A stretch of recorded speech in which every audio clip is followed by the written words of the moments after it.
Happy Wednesday, everyone. Hank Hoffmeyer here, and I am live on Facebook and YouTube. Hopefully some folks will start joining us soon, and joined by Catherine Honeycutt. She is with the Better Business Bureau in the Raleigh area, or Eastern North Carolina, and we are just going to talk for a few minutes, let some people join us because I don't see anyone in the lobby yet. But Catherine, what's interesting is people can join us from either Facebook or YouTube, and they can comment in the comment section, and we can see which platform they're on and actually reply to their comments, which is pretty cool. See somebody is on. So if you can let us know where you're from in the comments, that would be awesome. We love to see where people are from. They can join us anywhere in the world or anywhere in the United States, and obviously we're all working from home right now. But Catherine Honeycutt with the Better Business Bureau, serving Eastern North Carolina, based out of Raleigh. And of course, we are both working from home today. Welcome. Thank you so much. This is awesome. It is. And you said that you have some construction going on in your apartment, right? Yeah. I think we're all, with working from home, we all have those struggles of the one day we have, a conference call or an interview. Of course, there's construction going on. So it's always something new every day, which can be a blessing and a curse, I guess. And for me, normally when I'm working from home, my daughter's at school, my son's homeschooled, or my wife might be doing substitute teaching. So the house is real quiet, but lately it's like doors shutting and yelling, screaming, dogs barking, all this crazy stuff going on. But hopefully today it'll be okay. But really what I wanted to do is bring you on so we could talk about scams in general, but more importantly, we're seeing a lot of these scams pop up for the coronavirus. And I think I don't know if you have this in your deck, but I was listening to the radio when I was cutting the lawn over the weekend. They were talking about these pop-up medical facilities that they said that they had the vaccine I'm sorry, they were doing coronavirus testing and charging $200. Right. Yeah. I don't have a specific slide on that, but I'll definitely touch on there's just so much going on, and that being one of them. And, it can be a phone call, it can be a text message, a Facebook message, a pop-up when you're, online shopping or something, with all of just these scams trying to get you to buy, the cure to coronavirus and buy a testing kit, or, it's endless, the different methods and things that they're trying to scam people with. Right. And I think it's important to note, this is not a marketing talk today, but we're all busy. We're doing a lot of things, and we might be more susceptible to fall for some of these scams possibly, or maybe we have loved ones that are older that we need to tell them about these scams, which I felt was pretty interesting and valuable to talk about today. Yeah, definitely, for sure. And even though it's not a marketing talk, if you are marketing, these scammers who are out there pushing out their fake products is kind of, in a sense, competition for you. And so you can also equip your consumers to know how to interact with you in the best way possible, so they know that they're getting, a real business, a real product. And so in a lot of ways, it is tied to marketing and how you can reflect your business properly in the marketplace. All right. Well, without further ado, let's go ahead and go through some of the topics that you have on your deck. Yeah, let's do it. So the first thing I want to do is just kind of give you an overview of scams in general. I'm sure people are familiar with them, whether you know it or not, but just to give you an overview. So it is a $50 billion industry, which is a huge number. And it's so big, and only a very small fraction of that is actually reported. So it's something that we at the BBB are trying really hard to just make people aware of and know how serious of an issue this is, and the money that's lost every year to it. And so just wanted to throw that number out there for you guys so you have kind of an idea of how big of an issue it really is. And then some more specific information. Each year, the BBB does a risk report. And so it basically comprises all of the information from that year. What were the top scams, the most money that was lost to each scam, and that sort of thing.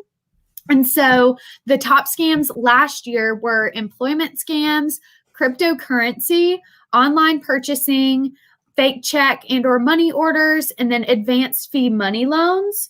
So that's really important. And I'll talk a little bit too, while we're on this, about the employment piece, because it was number one in 2019. And that's basically like fake job postings, or you think you've got a real job offer and it's actually fraudulent. They just wanted, your information or maybe your bank information. And so that's really scary, but it's especially scary right now in the middle of coronavirus with, unemployment numbers going up. People are actively looking for jobs. And so I just encourage you to be aware of those types of employment scams, especially during this pandemic, because they can really just, create a world of a mess. And so that's just something, just food for thought. It was number one last year. It's not going to go away overnight. And so it's just really important to know that, especially now with unemployment and that sort of thing. And I can see that becoming more popular with the unemployment rate going up and other scammers wanting more money. They're probably going to use that more this time of year. Right. And you might see an offer before and it might seem too good to be true, but now, it could be a work from home offer and it might not faze you. You might think, oh, that's probably real because everyone's working from home. And so just be wary of that. And then, so the most impersonated organizations, probably not too much of a shock, but the Social Security Administration, Publishers Clearinghouse, Microsoft, the IRS, and Apple. Oh, wow. I think we've probably, if you have an iPhone, you've probably gotten a spam, email from Apple it's a scam. So just be aware of those. And I'll talk about this a little later as well, but one key takeaway that I really want you guys to have today is whoever you're interacting with, whether it's your bank, the IRS, a company, just be aware of how they communicate with their consumers or clients so that if they communicate with you in an odd fashion, that you can kind of raise the red flag. So, for example, if if your bank has an issue, they're going to send you a paper letter every time. And then for some reason, you get a phone call and they're saying your account has been hacked and we need your social security number and like all this stuff. You can know, okay, no, my bank is going to send me a letter. You can hang up and squash it right there. So we'll talk about that more, but just wanted to mention that here. And that sort of thing. So I've kind of touched on this throughout so far, but the main thing is scammers want are your information and or your money. So if someone calls you and they want your private information, your social security number, your birthday, all that stuff, or they are trying to get you to pay for something, then just go ahead and raise the red flag. We all know just day to day, we're going to have to pay for things, or we're going to have to give out certain information, if you're applying for a loan, but just always raise the red flag and do your research to make sure, that they're credible or not. Right.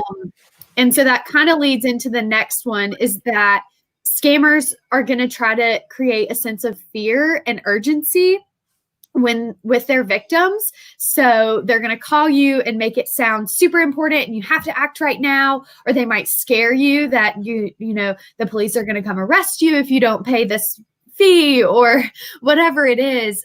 They're definitely going to scare you into that. And so my tip for that is just, as a consumer, you are always allowed to, take a minute, look at other options, research the business. Don't feel like you have to make that decision in the moment, because that's where scammers can, really get you and cause you to make a decision that you could regret.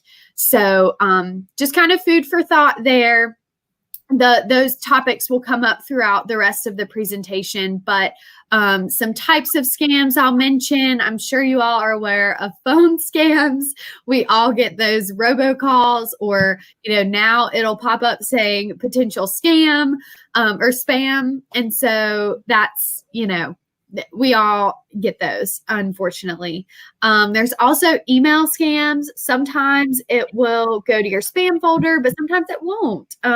Unfortunately, scammers are really sophisticated in their work, and that's why it's a $50 billion industry. And so that's something to be on the lookout for, as well as online scams. So if you're purchasing something, it could potentially be a fraudulent site and you would have no idea.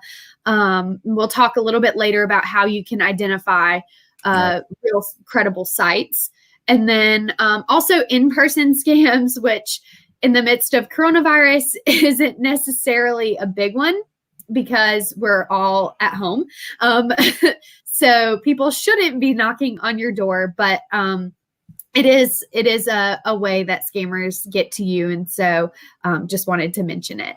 And then finally, the coronavirus specific scams is what we're going to go through on the next couple slides. Awesome. So, and I've seen a couple people comment. So I guess if you guys have questions throughout, feel free to drop them there. I'm happy to answer them. Awesome. Yeah, we're happy to answer any questions that come up. We'll stop the show. Answer the questions. Not just kidding. We'll make sure we get those answered for you. Awesome. Well, I'll go to the next one. So the social distancing coupon scams. Whoops. Wanted that to go down. So there has been some news circulating with kind of these Starbucks gift cards, basically saying, we're sorry we had to close. We are giving out these $100 gift cards for the inconvenience. Unfortunately, they're a scam. So some scammers are posing as these companies like Starbucks, trying to convince you, they're sorry they had to close. And so in order to get the gift card, you have to submit personal information and or payment. So while it looks like, hey, I'm getting a $100 gift card, they might say, oh, well, we need $5, in shipping or in processing fees. And so you put in your information, you pay for it, and then you never get the $100 and they've gotten $5 or whatever the fee is from you. So please be aware of that. It's not just Starbucks. That was just one that really blew up. I think it was all over Twitter, and just kind of it kind of paved the way for us to see that this was going on. So be on the lookout for those. It could be, scammers can impersonate big companies like Starbucks, but they could also impersonate small mom and pop shops. So just be aware of that. And we'll talk in a few slides about how to detect like accurate and authentic URLs and that sort of thing. So that's something, this was actually a link online. So when you clicked on it, you could look to see that the URL was kind of phony. So we'll talk about some other ways to detect scams, but just be aware of these social distancing scams because they are not happening. And like I mentioned earlier, if your company is marketing itself during this time and you're trying to give out these coupons, then just be sure that, if it's real, it is real. If it's your company and you're putting out that coupon, but just make sure that you can communicate that with your consumer in the way that they're used to. So if you typically send a newsletter, then include it there. If you don't ever send anything in email or newsletters, then don't do that if that's not how you normally communicate with them. Because the only way for Starbucks gift cards, the only way I buy those is either directly from Starbucks or Groupon. Yeah. So just be aware of that, and be aware as a business owner how your consumers interact with you and how they expect to get communicated with. And if you're going to change that, maybe before it was all in person and now you're having to communicate in other ways, just make sure to educate them on that so they can expect where to hear from you and that sort of thing. Cool. So, if you have any questions, folks, I see a couple people are watching live. If you have any questions, drop them in the comments. We'll be happy to answer them. Yeah. I'll jump to the next one. So the government relief check scams. So everybody's heard about these stimulus checks and everything like that. A while back, we had some reports of people before the stimulus package had even been approved or anything. There were checks circulating like, hey, we've got your stimulus check. Just give us your information and we'll send it to you. It was obviously fake because nothing had been, approved. Nothing had been, put through. And so that's another good point, is just be aware of what's going on. Know what's going on on the government level, and if that's even been passed, because if it hasn't and someone contacts you to give you a check, then okay, this hasn't gone through. This is a scam. But watch out for phony phishing attempts. So phishing is like email scams that scammers will use to kind of send you these little tidbits of they basically put out all these lines to multiple people, all these fake emails trying to get one person. And if they just get that one person, then, they can make money off of them essentially. And so they would ask for their personal bank information saying, just submit your bank information here and we'll send you your stimulus check. Unfortunately, they never got the stimulus check. And once you give away that bank information, then they could either, they could take money from your account or, like I said, they want information or money. Sometimes they just want your information. They want to start building a profile on you. Unfortunately, like I said earlier, they're very sophisticated. So they start to build up this information that they can use. They might get your birthday this year, and then next week they might get your social security number. And so once they start building that profile on you, then, it's just not good. So an example is I wanted to share is a Facebook post that was circulating about a special grant to help pay medical bills. So it's not just the stimulus check, but there's different organizations, spam organizations circulating where, hey, we've got these great grants that can help you. Maybe you're elderly and you need to pay medical bills, or maybe you're a small business owner who needs a loan, and we've got loans that we can give you. So just enter your bank information or enter your personal information and we'll, send it to you. And it may not seem like a red flag at first, but it can be a scam. And so we really encourage you to just research those companies. I'll talk in a few slides about charities and how you can give safely and look up charities before you give your money. But especially in these situations, we just encourage you to research them first, see if they have a presence. I mean, social media is so big now. You can see if they have an online presence and see if they have a profile on our site. You can go to bbb.org. You can search any company and see their business profile. You can see reviews against them, complaints against them, all those things before you do business. So that's just another tip. And then my tip here down below is no matter what the message is, don't click. In addition to taking your money, they can also download malware on your device and steal other information off of your computer. Maybe you have passwords saved on your computer. Now all of that is, free for them to take. So just be very cautious of what you click on. Another tip that we pass out to people is, especially on a desktop, it's a little harder on your cell phone, but you can hover your mouse over the link and it will show you, what that links out to. And so if it says apple.com, but you hover over it and it's actually just a bunch of letters, then okay, this is probably not a real site and I shouldn't click on it. So just keep that in mind. Another one that we've been seeing are grocery store delivery scams. So a lot of people trying to buy their groceries online, and unfortunately scammers are taking advantage of this. Although we haven't had any local reports, which is good.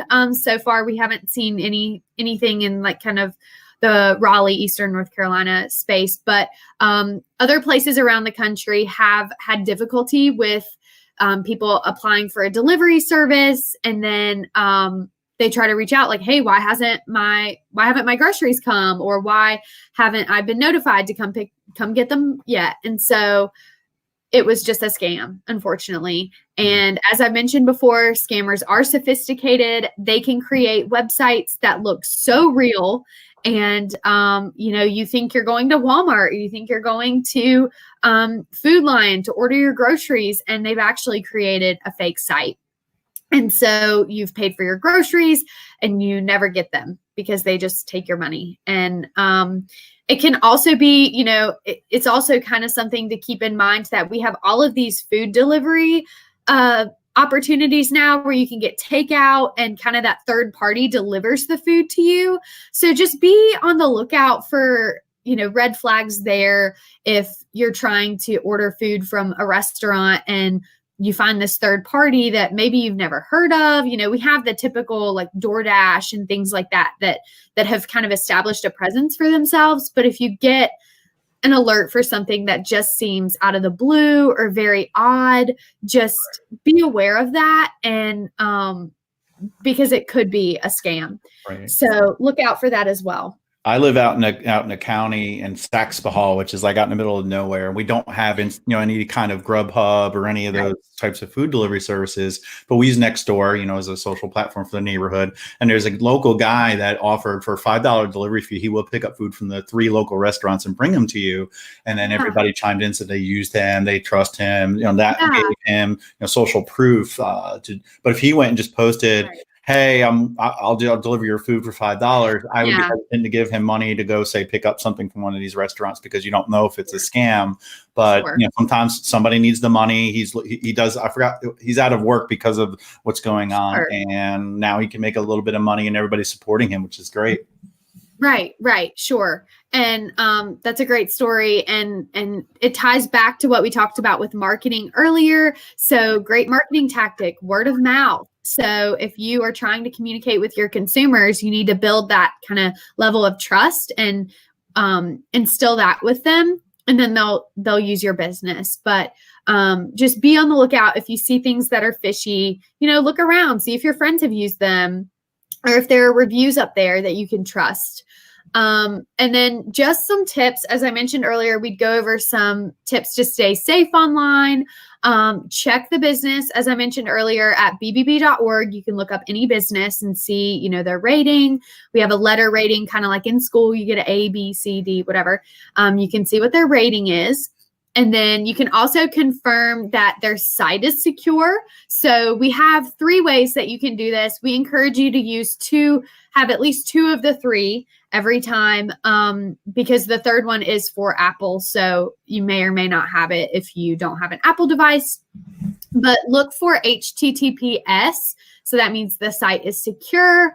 Also look for the lock icon. So next to the URL, there will be a lock if it's secure. And then if you are on an Apple device, the whole URL will light up green if it's secure. So definitely look for those 3 things. And like I said, we encourage 2 of the 3. So you can see kind of in my example down there in the bottom right, you've got the green URL, the lock, and then the HTTPS. So look for that. And then the HTTP below is one that's not secure.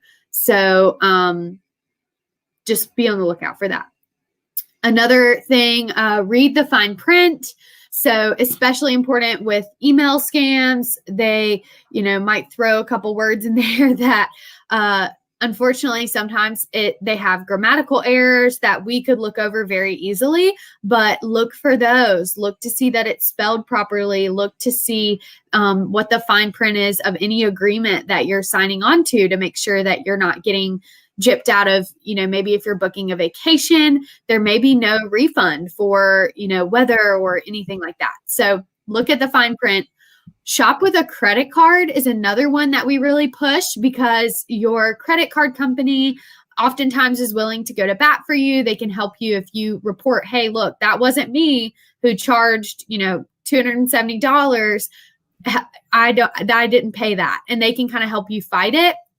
Unfortunately, if you pay with a debit card, it goes straight to your bank account and it comes out automatically. And it's a lot harder. And sometimes you can't get that money back. So when possible, shop with a credit card. Also beware of too good to be true deals. So if it's too good to be true, it probably is. So one way is on Facebook Marketplace. There is typically a price bar that kind of lets you know, especially with, I think, cars. If you look up a car, it'll tell you, okay, this car is listed at $2,000, but the price range for this type of car is between $7,000 to $10,000. So you think, oh, I found a great deal. I found a gem, but actually it could be a scam. So be on the lookout for that. And then keep documentation of your order. So especially if you're ordering online, keep documentation of that so that, you know, if something gets charged, maybe it's extra than you actually should have been charged, you can fight that. And, or if you didn't pay for something at all, you can also say, look, I don't have a receipt for that, or my account isn't showing that I paid that or had that charge. So, just be aware of those things. The next one, so fake charities, as I mentioned earlier, unfortunately, when a major event like a health crisis such as coronavirus happens, you might be looking for ways to help, but scammers, unfortunately, are seeing it as an opportunity to take advantage of you. And so if you're wanting to help, if you're wanting to, support charities who are fundraising to help maybe businesses after this blows over to help them get their feet back on the ground, we encourage you to give to established organizations. And one way that you can do this is go to give.org. And you can research any charity. You can find their whole, all of their information. So it'll show, the percentage of money from donations that goes to the actual cause. So charities are going to have bills. They're going to have, things that they have to pay.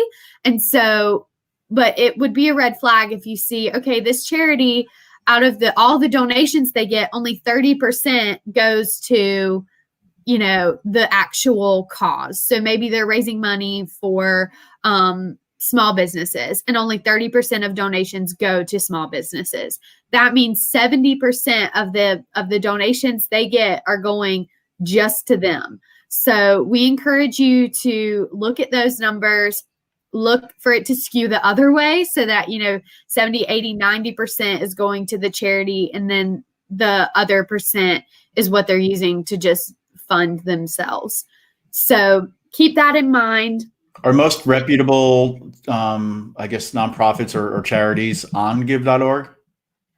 Yeah. So they're all listed there. And there's also, so we've reached out and we've gotten the information on them, such as their percentages, like I just mentioned. But if they've not, gotten back to us or haven't, cooperated to give us information, they're still listed, but they may just not have the full information if they haven't provided it. So yes, they should be on there. If you have one that you're wanting to work with, but they're not listed in there, you can definitely reach out and say, hey, was wondering why this charity isn't in here, and we can look into that for you.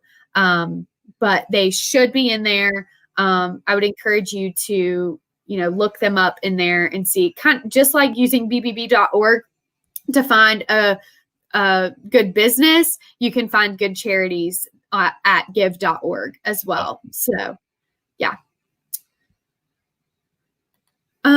Fake text messages. So I'm sure we all get those anyway. But especially during coronavirus, you may get messages about COVID-19 tests, saying, hey, we've got free tests. Just reply back, X number or whatever, as well as government checks. You may get text messages about that. But you could also get phone calls. So you could get a call saying, hey, this is so-and-so from, your local government agency. And we've got the government checks available. We just need your bank information. So just be aware of that. Be aware of the information that you give out. Some tips. so that you don't fall victim is just let unfamiliar numbers go to voicemail. I know it's so tempting. You get a call and you're like, oh, I wonder who this could be. Especially now, as I said again, scammers are sophisticated, so they can use phone numbers in your area. They can use phone numbers. Sometimes people get calls from themselves. Just be aware of that and don't be afraid not to answer. It'll be fine. If they know you and they need to get a hold of you, they will leave a message. And so we really encourage you that if you don't know the number, please don't pick up. Let it go to voicemail. Also, don't trust your caller ID. Unfortunately, as I said, scammers can tap into phone numbers, and they can use, your own phone number to call you, or phone numbers with an area code that you're in. So be aware of that. And then use a call blocking service. So you actually can set up, I know Apple recently did the program where it shows up potential spam now, but you can actually apply to call blocking services where if those types of numbers, like scam numbers, are detected, they'll just block them all together. Right. So you can definitely do that. And then keep your phone number private. So if you have a business phone, that's a little different, but your personal phone, you don't have to put it on your Facebook profile. You don't have to share it on social media. Those are all ways that, scammers can try to get your information. And if you have your number out there, it's that much easier for them to get a hold of you. Two things that I do. The first one is I use a Google Voice number. I give that out to, like, say, if I'm shopping for a car or something, it's because I don't want to be bothered by them. But, I give that out for anything that I don't trust. And number two, Apple also has the silence unknown callers. In other words, it won't even ring your phone. It just goes straight to voicemail, but it'll let you know you had a missed call. But the problem there is if I give you my phone cell number and say, call me at 5 for our meeting, and I don't have you in my address book, if I don't forget to turn that off, I'll miss your call. Right. Yeah. So there are a lot of options that you can look into, but I think the biggest thing is just let those unfamiliar numbers go to voicemail. I know it's so easy to want to answer because you think you might know them, or you might think it's scam. It's a scam and you just want to talk to them, but don't. Right. I really encourage you not to do that.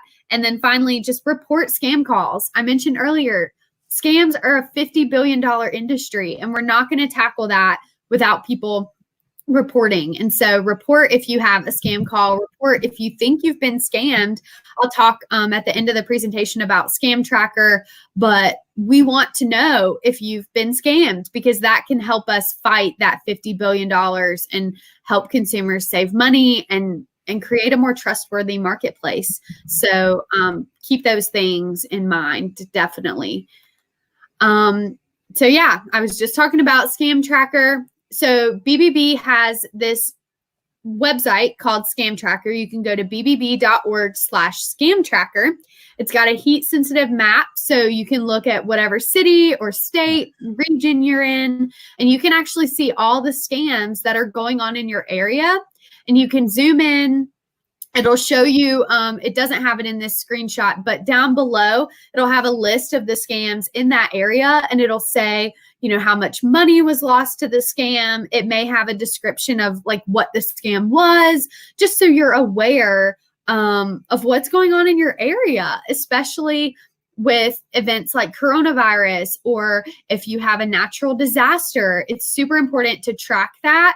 And you can see, okay, so these social distancing coupons are going on, or it's after a natural disaster. And so there's some fraudulent roofers going around.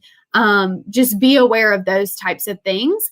You can also report scams to the FTC.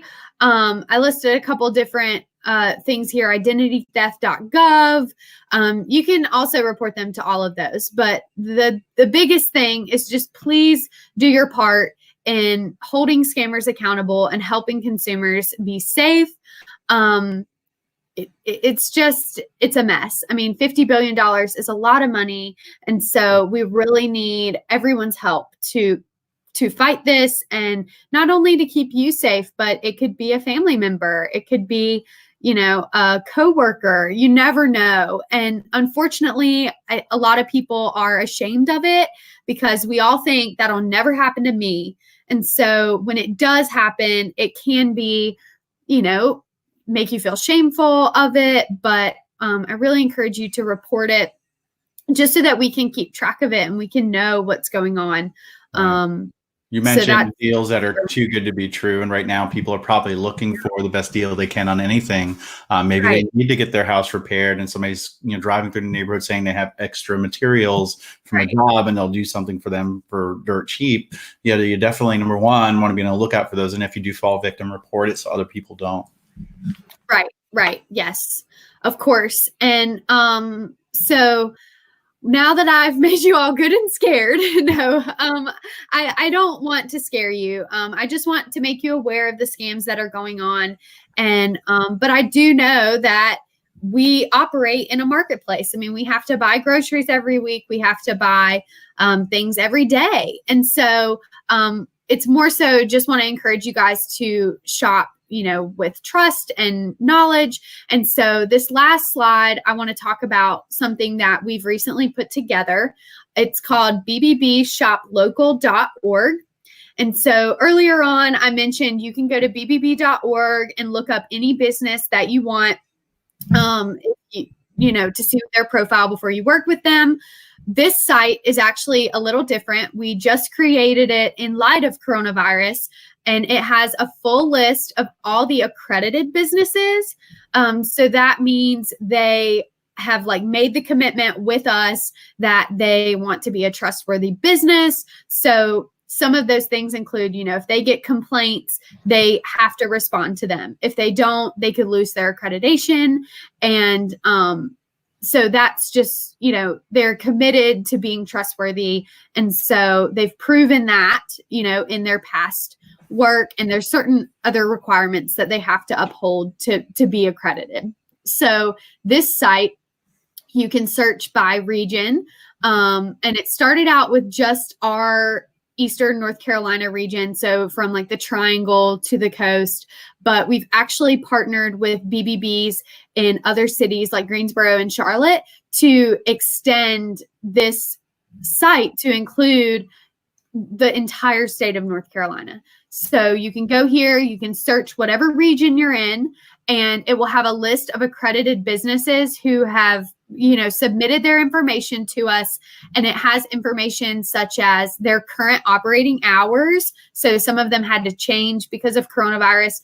And then also a tab for ways that you can support them. So some of these businesses have had to pivot tremendously because of coronavirus. So you're able to see how they, how you can support them. Maybe it's through gift cards. Maybe it's through takeout. Maybe they're operating all the same because they don't, typically have customer interaction. And so, or face-to-face interaction. So that's a really cool website. I strongly encourage you to visit it, check it out. And we're still gathering information on it. So if you don't see a business listed, we're still building it out. But it's just a really cool site where you can shop local, you can continue to support the marketplace, but at a safe distance and remain safe through it all. So really encourage that. A question on that. Do you think other regions either have that or might be looking to implement that? Say somebody is in Houston, Texas? So I'm actually not sure if they are going to implement that. So we have shared kind of our website plan, so to speak, and how we put this together and how we worked with our accredited businesses. And so it's really up to those local offices if they decide to put that together. But you can always look up, bbb.org. You can always look up a business no matter where they are and see, in Houston, you can find businesses and their information and contact them directly. But as far as creating a site like this, unfortunately, I don't know at the moment. So stay on the lookout for that too, because they may start popping up. I guess you could just go to the region's website and see if they have it, and then maybe encourage them to reach out to you guys and get it. Yeah, for sure. So, but yeah. So that's really all I have. The biggest thing is just be aware of these types of scams that are going on. Please report it if you think you've been scammed. And we're here, we're open. Although we are working from home, we still are trying to operate as close to normal as we can. So we're here to help you. If you have a review or a complaint you want to file, or if you need help finding a business or anything like that, please reach out to us. Additionally, if you are a business owner and you want to become accredited, or you want to learn about the other resources that we have available to businesses, we've got some webinars going on. We just launched a podcast. So lots of amazing things going on. I think all of us are working super hard now. Every business is. And so we're all coming up with creative ways to just get our message out, and whether it's a webinar or whatever it is. So please reach out if you have any questions. We're open. We're here to help. Right. And I know you guys do great things for the local community in the Raleigh and the Eastern North Carolina area. And I've partnered with you guys on, workshops, webinars and things. And I just see the amount of folks that come in and praise what you guys are doing. And it's a great organization. And thank you for being on today. And this is some great information, and to live on forever since it's recorded. One thing I wanted to talk about, and maybe you're knowledgeable, if not, we can figure out how to get information to everyone, is the skimmers at gas stations. Right now, gas is what, $1.50, I think, right here and around there. Even if I have half a tank, I might be urged to stop in and top off. Right? Do you know the best ways to avoid making sure your credit card is not skimmed? So, so basically these skimmers can be anywhere. We really encourage you to take a look at the pump when you pull up. It may look a little odd, or you can also kind of pull at the card reader and it could easily pop off. Unfortunately, as I mentioned, scammers are very sophisticated. And so some of these can be very small. A big tip is just try to use your credit card if you can.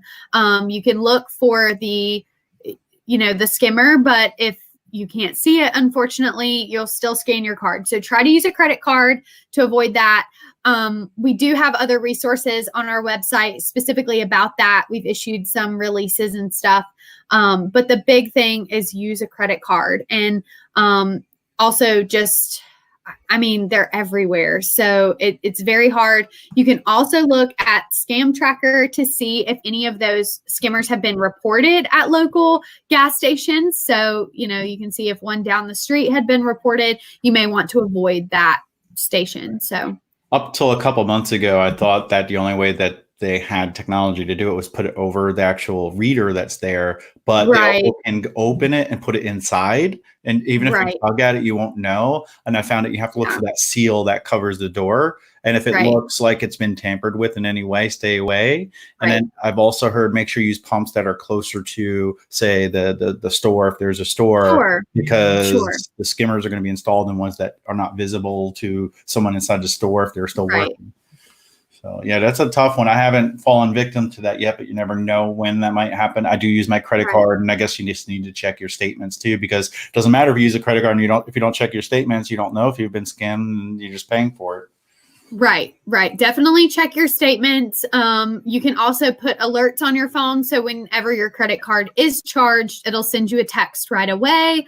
Sometimes gas stations have holding fees, especially if they're larger gas stations, such as like a Pilot and things that have large trucks that come in. So you may have a charge that goes on that's just temporary until your fee is actually processed. So that happens a lot with credit cards.